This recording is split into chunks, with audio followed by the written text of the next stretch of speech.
Assalamualaikum warahmatullahi wabarakatuh. Salam sejahtera bagi kita semua. Shalom, Om Swastiastu, Namo Buddhaya, salam kebajikan. Halo teman-teman semua, perkenalkan nama saya Gita Pertiwi.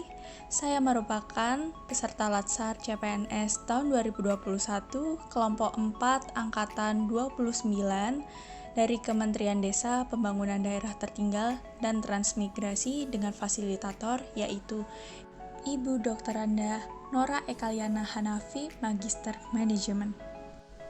Pada kesempatan kali ini, izinkan saya untuk menjelaskan sedikit tentang manajemen aparatur sipil negara.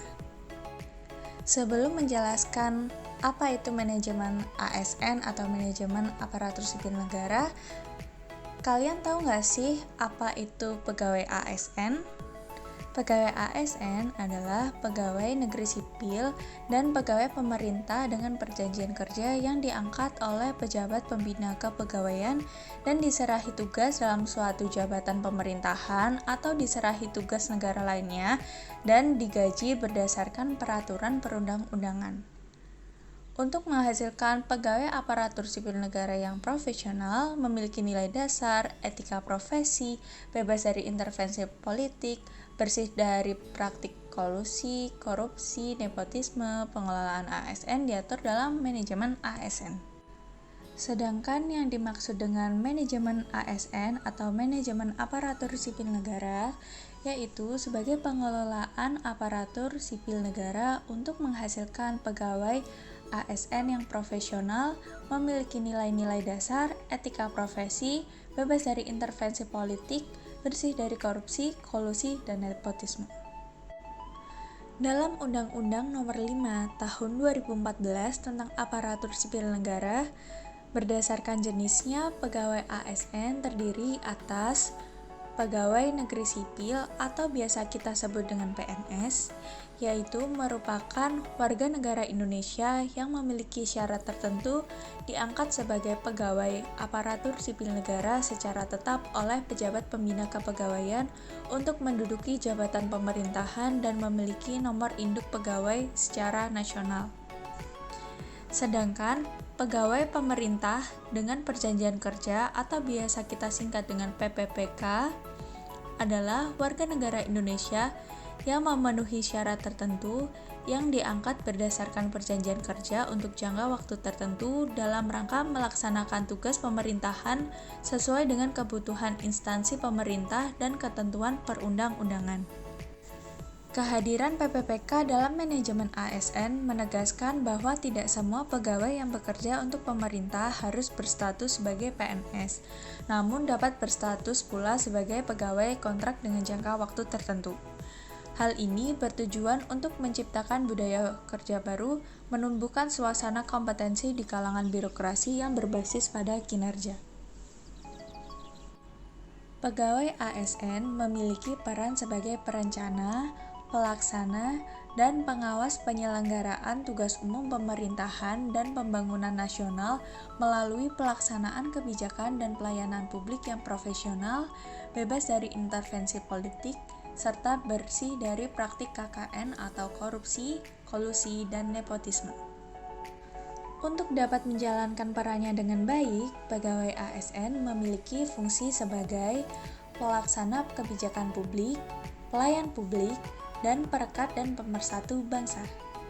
Selanjutnya, pegawai ASN bertugas untuk melaksanakan kebijakan yang dibuat oleh pejabat pembina kepegawaian sesuai dengan ketentuan peraturan perundang-undangan.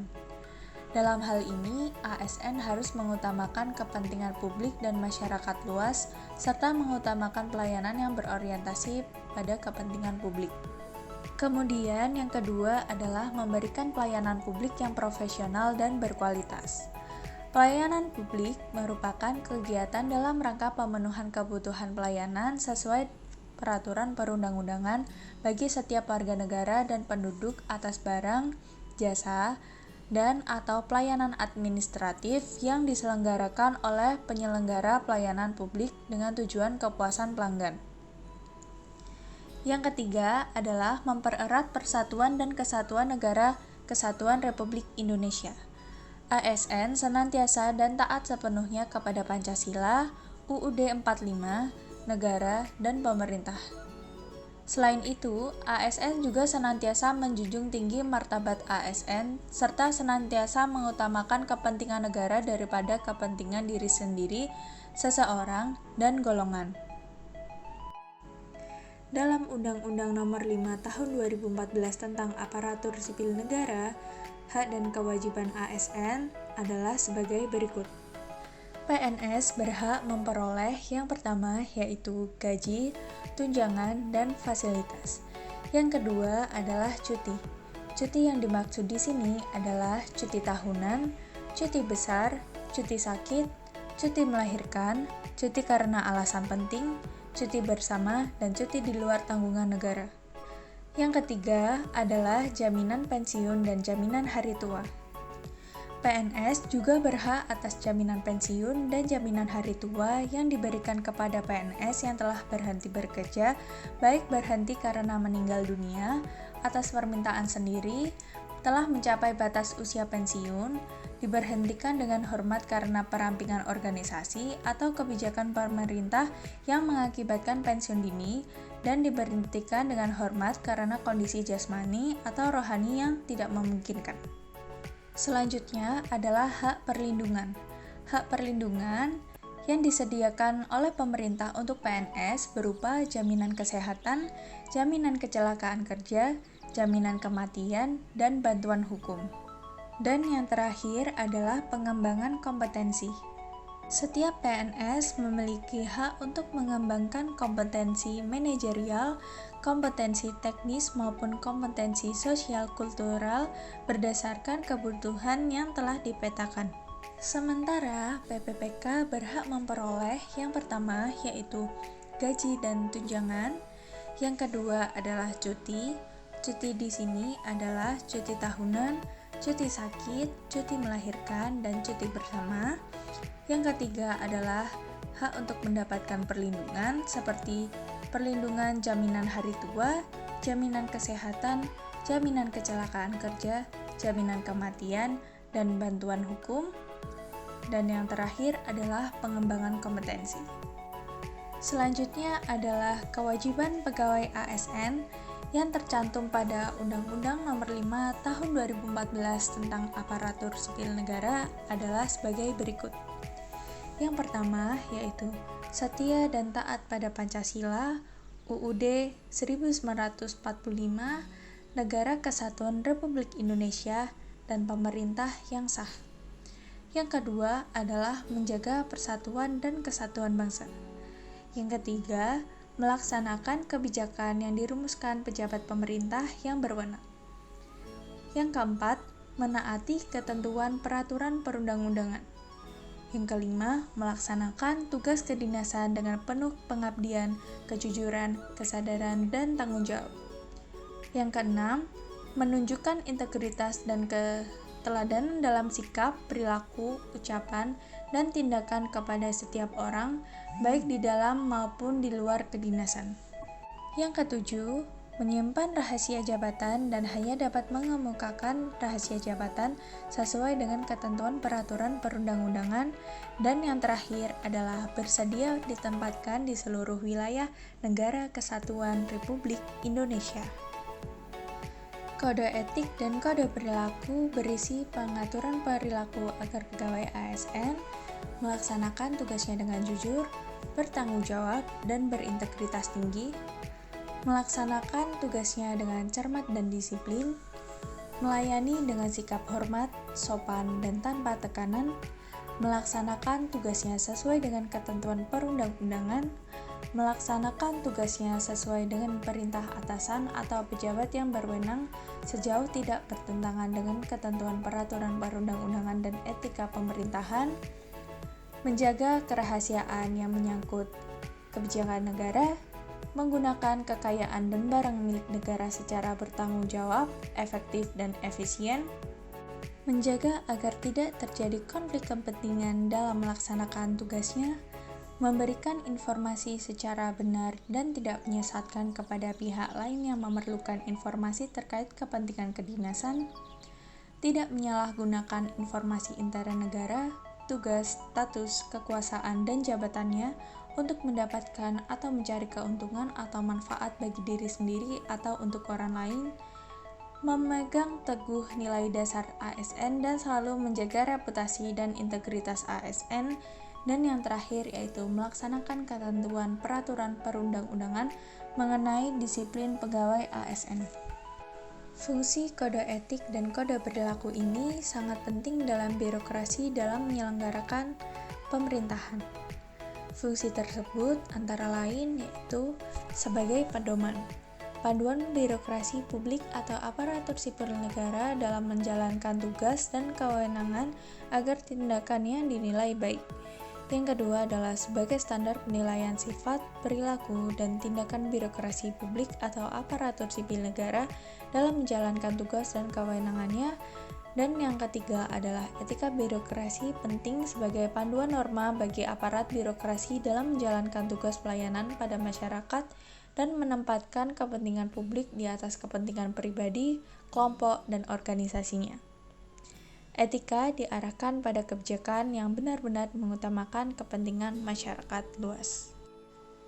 Sistem merit adalah kebijakan dan manajemen ASN yang berdasarkan pada kualifikasi, kompetensi, dan kinerja secara adil dan wajar dengan tanpa membedakan latar belakang politik, ras, warna kulit, agama, asal-usul, jenis kelamin, status pernikahan, umur, atau kondisi kecacatan. Bagi organisasi, adanya sistem merit mendukung keberadaan prinsip akuntabilitas yang saat ini menjadi tuntutan dalam sektor publik. Ketika organisasi mengetahui apa tujuan keberadaannya, tujuan visi, misi, dan program yang akan dilakukan, organisasi dapat mengarahkan SDM-nya untuk dapat mempertanggungjawabkan keberadaannya. Dengan kata lain, organisasi dapat mempertanggungjawabkan bagaimana mereka menggunakan SDM-nya secara efektif dan efisien. Sedangkan bagi pegawai, sistem merit ini menjamin keadilan dan juga menyediakan ruang keterbukaan dalam perjalanan karir seorang pegawai. Aparatur sipil negara merupakan motor penggerak pemerintahan, menjadi pilar utama dalam melaksanakan tugas sebagai pelayan publik yang secara langsung maupun tidak langsung bersinggungan dengan masyarakat. Oleh karena itu, kinerja ASN menjadi indikator utama yang menentukan kualitas ASN itu sendiri. Untuk mendapatkan ASN yang memiliki kinerja tinggi, diperlukan suatu regulasi yang mampu mendorong ASN bertanggung jawab terhadap tugasnya dan mau melakukan dengan sepenuh hati. Sistem merit adalah salah satu strategi untuk mendorong produktivitas kerja lebih tinggi karena ASN dijamin objektivitasnya dalam perjalanan karirnya. Tidak hanya itu, manajemen ASN menyediakan kondisi di mana berbagai kebijakan dan manajemen SDM dilakukan dan didasari pada pertimbangan kualifikasi, kompetensi, dan kinerja secara adil dan wajar tanpa membedakan latar belakang politik, ras, warna kulit, agama, asal-usul, jenis kelamin, status pernikahan, umur, ataupun kondisi kecacatan. Berikut ini merupakan kelembagaan dan jaminan sistem merit dalam pengelolaan ASN. Lembaga-lembaga yang dimaksud adalah yang pertama, Komisi Aparatur Sipil Negara. Komisi Aparatur Sipil Negara diberikan kewenangan untuk melakukan monitoring dan evaluasi pelaksanaan kebijakan dan manajemen ASN untuk menjamin perwujudan dan pelaksanaan sistem merit pada instansi pemerintah.